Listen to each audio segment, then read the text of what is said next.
ঠিক আছে তো দেখো। আচ্ছা কিপটে কেন কিভাবে দিয়েছো? এখনো তো লিপস্টিক লাগবে। তোমার মেকআপ কি ফুরিয়ে যাচ্ছে নাকি? ঠিক করে দাও। ঠিক আছে ঠিক আছে ঠিক আছে, আবার দিয়ে দিচ্ছি। ঠিক আছে এবার দেখো। উফ, মানে এত বাজে মেকআপ আর্টিস্ট না তুমি? কি করছো এগুলো? একটু ভালো করে লাগাও, দেখো তো এখানে পুরো কালো হয়ে আছে।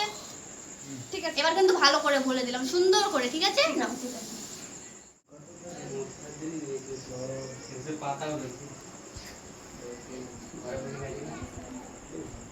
হয়েছে? দাঁড়াও দেখছি। কতক্ষণ লাগে? দাঁড়াতে তুমি খুব বিরক্ত করছো তখন থেকে, একটু ভালো করে দিতে বল। বাবা কি বাজে মেকআপ আর্টিস্ট, আর কোনোদিন হায়ার করবো না। এত টাকা দিয়ে নিয়ে আসলাম। দাঁড়াও। আরে বাবা। এইবার হয়ে গেছে, এইবার হয়ে গেছে দেখো। দেখবো? হুম।